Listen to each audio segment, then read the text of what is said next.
Hi guys, welcome back to Mikey Reacts, and today we've got something more from Ben Shapiro. And now I like looking at woke TikToks myself when I'm feeling particularly down, because it might make me feel better about myself and the situation around me. But this is Ben Shapiro reacting to insane woke TikToks. This is volume 4.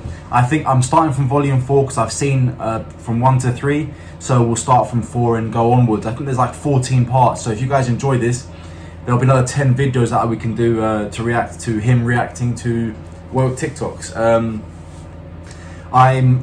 Instead of reacting to the woke TikToks by myself without Ben Shapiro, I'm doing this because I think the woke TikToks themselves are funny, and also his reaction to them is funny and so eloquent. So I want to react to essentially both. So we're gonna get to this in just a second. Don't forget, guys, if you enjoy this kind of content, also check out Ben Shapiro himself if you haven't already. I'll leave the link down below in the description, and you can also check out my other channel. We are moving to the United States, and my other channel details are moved to the United States. So I'll leave the link to my channel, my new channel, below in the description, and I'll also leave the link to my Patreon in the description. And in the Patreon we talk about more political things, stuff like this, but we can actually go a bit deeper, and something we can talk away from YouTube, away from the algorithm that will really not like what we talk about. So you can head over there. It's just $5 per month. Mike Reacts, links down below, and we can have private conversations and the conversations about really interesting and important topics. Don't forget to like this video, subscribe to the channel, and hit the notification bell so you don't miss out. We are a small channel, so every subscription helps us grow, helps the channel grow, and I'm really appreciative. So let's get to this video. They're making me do it again. My producers have brought forth the crazies of TikTok, a place that is the home of apparently an enormous amount of mental anguish, discontent. It's good times all the time, TikTok. So let the torture begin. This video is brought to you, sadly, by ExpressVPN. Why are we still here? Just to suffer. I'm Cody, pronouns em, er, zers, and zerzers, or really any neo-pronouns that aren't z, her, hers. I am a white, transmasculine, femme, non-binary, temporarily mostly able-bodied, neurodivergent, obsessive-compulsive, chronically ill, Seriously? Like, seriously? This is what's happening? Like, is she... The thing is that this person is serious. Jewish, Unitarian Universalist, non-monogamous, demi-low romantic, grey demi... Culturally Jewish means she's not religiously Jewish, which means... Because if she was, she wouldn't be doing all this, right? Sexual survivor of acute and complex trauma, millennial, and cat parent in mental health recovery. Does she introduce herself that way at parties? Sorry, does Maybe. EMIers introduce this way at parties? I'm trying to do the pronoun thing. I'm having a tough time. Okay, so let's go through this list a little bit. You're temporarily mostly able-bodied, so like what does that mean? Like you stubbed your toe this morning or what? I'll have you know, I stubbed my toe last week, and I only cried for 20 minutes. So some of these things are actual medical diagnoses, right? Obsessive compulsive disorder is an actual medical diagnosis. Chronically ill is sad. Culturally Jewish, I'm gonna go not smudge. My culture is not a costume. Non-monogamous. And demi-low romantic. Demi-low, like, you like Demi Lovato? Yeah, pansexual. That's hilarious. I got nothing. Cat parent was the thing that explained it. You don't need all the rest. Cat parent. My girlfriend and I were talking about, hypothetically... Okay, so his girlfriend, no chance. He ain't got a girlfriend, right? If he speaks like that, let's start for that from the beginning. If he speaks like that, there's no chance that fella has a girlfriend. Thing that explained it. You don't need all the rest. Cat parent. My girlfriend and I were talking about, hypothetically, if we got married... Look at the way, just the hands, like, my girlfriend. Who does that? Anyway. Would you take my last name? Obviously, no, we're feminists. That's not what we're trying to do. But then I was like, okay, so you're gonna keep your last name, which is actually, that's actually your dad's last name. So you could take your mom's last name, but that's actually her dad's last name. And it goes on and on it goes. And I realized there's no such thing as a female last name. Like, they just simply don't exist because patriarchy. Okay, so let me begin with, I think his girlfriend lives in Canada. She goes to another school. I So exactly what I said. Exactly what I said. that this is a conversation that happened in real life as he talks about being a feminist on his flamingo sheets. Yeah. So I don't believe him that Didn't he even had a notice that. girlfriend. Liar! And the reason that the woman generally took the father's name is so that the child would take the father's name, which was important because you can establish the maternal lineage of a child by the fact that the child was in the mom's body. But it's harder to establish the paternal lineage of a child without the last name being applied to the kid. That's the Right. actual reason why paternal names became a thing. Patriarchy. What do you think is the number Oh, one no. contributing factor to global What? warming? Agriculture? The fashion industry? Something else? I'll tell you a secret. It's the U.S. military. No, it's not. No, it isn't. And do you know what, darling? The US military has fought and died for your right to do stupid shit like that on TV or on TikTok, okay? Whatever it is that you want to do. You know, men have laid down their lives, okay? Yes, money is spent, diesel is burned, gunpowder is burned, and ammunition is created. Yes, it is. We are well stocked for war, because the best way to ensure peace is to make sure that you can destroy your enemy with the blink of an eye. And that's what they do to keep you free. Go and live in North Korea. I tell you what, if you got rid of the US military, where would we be right now? The U.S. military is the world's largest consumer of oil. No, it's not. China has like 2 billion people. It's the world's biggest polluter. Our armed forces create 750,000 tons of toxic waste What's she doing with her body? every year. Depleted uranium, jet fuel, pesticides. So depleted uranium does not go to waste. It is used to make 20 millimeter shells that are shot from an A10 Warthog. So it's very, very useful when it hits the house of a terrorist. It's very effective at its job, so it doesn't go to waste at all. Not one bit. We reuse everything. And other chemicals too. Do you think it's a coincidence that the military emissions are often overlooked by climate studies? The Kyoto Protocol! That's why. There are actually very few things we can do that are as environmentally catastrophic as war. I think we all can see the irony that we fight these wars in order to get oil. But if we didn't fight these wars, we wouldn't need the oil. Not as much. I will admit to you that watching this person spastically dance while uttering Noam Chomsky talking points is almost hypnotically bad. It is almost hypnotic. I would watch like a full hour of that. Would you not? Come on, be honest. Watching this person gyrate, like Vincent D'Onofrio having their body occupied by an alien while explaining silliness about how we fight wars for oil, which is strange because we didn't take any of the oil from Iraq. I was amused by that. I will admit, I found that wildly entertaining. I'm a big fan of that one.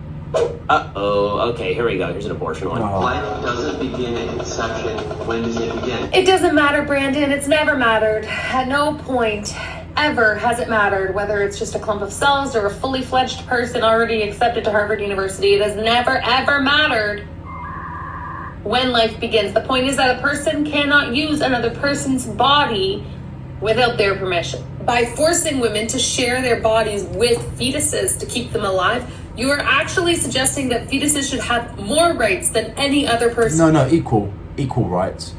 You know, like the right to life. Listen, you're giving up 9 months of your life.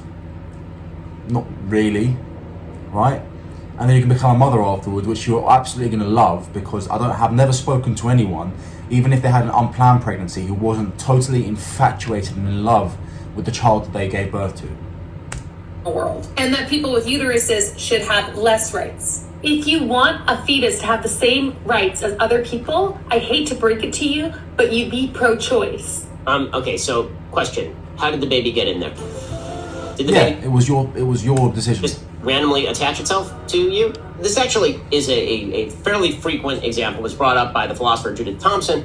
She suggests the quote-unquote famous violinist problem. Okay, the famous violinist problem is a famous violinist is hit by a bus, and you are sedated. And when you awake, the famous violinist is linked to you by an IV that is keeping them alive. Are you allowed to pull out the IV? And so there are a few problems with this. One, the famous violinist is not your child.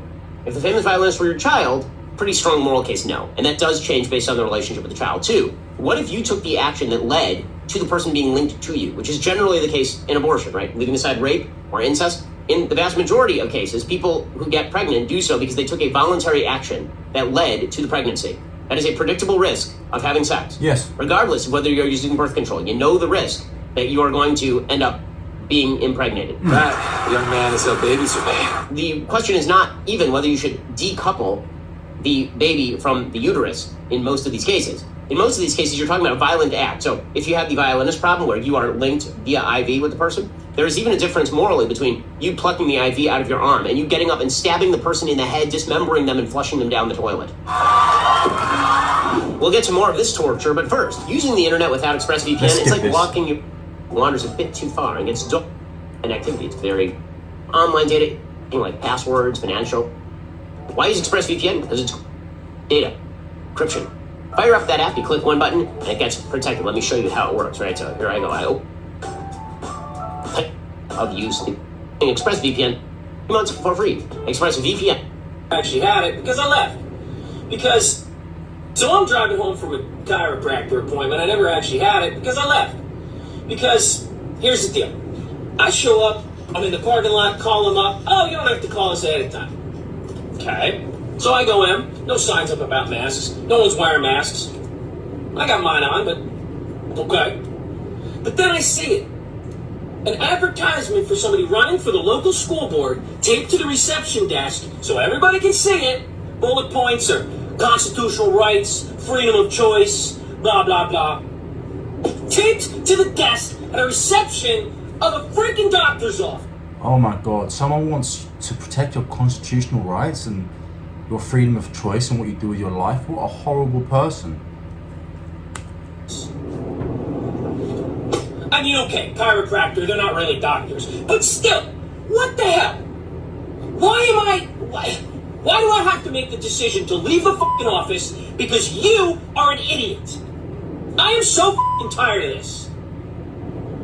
Fuck you. Stop, don't come back. My favorite thing is that he's super pissed off that it says things like, for a candidate, and it says constitutional rights on there, and I had to leave. I hate the Constitution. That was the most offensive thing on the poster? I mean, really? Like, that's what drove you out of the office? Interesting. But you know what? He exercised his business judgment and left, and I'm sure there will be somebody else who's willing to take his space. Yep. I'm wearing the pants. He's wearing the skirt. We're both gay. He's pregnant. I have What? 2 girlfriends. It's 2021. Okay, this is like a really up algebra problem. Yeah. I'm gonna need that again. I'm wearing the pants. He's wearing the skirt. We're both gay. So if you're both gay and you're a woman, so he's not a dude then? And he's pregnant, which means he's definitely a woman. But how did he get pregnant? It's not from you. How does she get pregnant? I don't know. I can't see his face. Can't see her face. I don't know what it is. All I know is he's got blue hair and he's wearing a skirt. He's pregnant. Okay, stop. That's the giveaway. Person in the purple hair is a woman. He's not a he. A woman. How do I know? Because women are the ones who get pregnant. Oh man, you just said that. So here you have a woman who is saying that she is wearing pants, which many women do. Yeah. And he, meaning she, is wearing a skirt. Yeah. She is gay.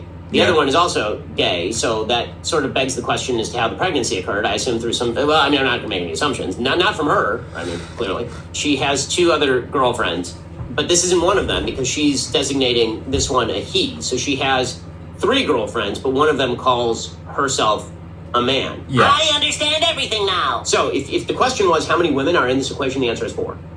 If the question is how long until our civilization collapses, the answer is 0. Yeah. No. Guys, I don't know why everything has to be so hard. I don't know why things can't just be man, woman, or gay if you're gay. I don't know why you have to have the blue hair and whatever. I don't know. No. Hello, lovelies. Oh, Jesus. I just want to talk about people misgendering. It's okay if you misgender me. Just make sure you don't put your hands on me, or you might get hurt. Good. I mean, honestly, like, more power to this human male. Hey, now. Good. Seriously, good. Can this be our standard from now on? Like, this seems like an actual tolerant transgender person, right? I mean, like, If you misgender me, you make a mistake, and you offend me, or you use a biological pronoun, which is not actually misgendering, it's just using actual normal human language, the way it's typically used. If you do that, as long as you don't actually put your hands on me, I'm good. This is like one of the more sane people we're seeing on TikTok. Yeah, to be fair, yeah. But I mean, come on. Yeah, I mean, sanity is hard, but, you know, I mean, still. That was horrifying in every conceivable way. We are all stupider for having watched it. Yeah. I hope that you enjoyed that more than I did experiencing it in real time. I feel as though each time we do one of these videos, the number of brain cells in my head decreases, and it's exponentially increasing. So I'm not sure how many more of these we can crank out before I lose full brain function and end up babbling into my gruel like the President of the United States. But Oh, he thinks he's running. I'll keep bringing them to you. If you keep watching them, they'll continue torturing me. That's pretty much the calculus here, so leave a comment below. I mean, I don't feel too tortured. I feel blessed that I'm not an idiot like the people in those TikToks. And yeah, but I do feel like I have lost some brain cells watching them, to be fair to you. But I think it's nice to see someone like Ben Shapiro react to that and have a sane and normal response like we all should. It's terrifying that there are so many people on TikTok or just around the world normally that actually buy into this absolute nonsense and actually think this is true, like who will, anyway. But more power to Ben, I suppose. He's fighting it with humor. And I'll continue watching these with Ben reacting to them because they are very, very funny. So, I mean, funny with his reaction. If it wasn't for his reaction, they'd be terrifying. Like he must be terrified because he's not. He's the one reacting to them for the first time. So that can't be pleasant. But yeah, if you guys enjoy stuff like this, don't forget to like and subscribe to this channel, and hit the notification bell so you don't miss out on any content. If you want to hear my thoughts on the way that modern society and culture is going, check out my Patreon. The link is down below in the description. It's just $5 per month, and you get access to a load of videos that you will not find here on YouTube. So check them out. But aside from that, guys, I hope you guys have a great day. Don't forget to like this video, subscribe to the channel, and I'll see you on the next video. Have a fantastic day, everyone.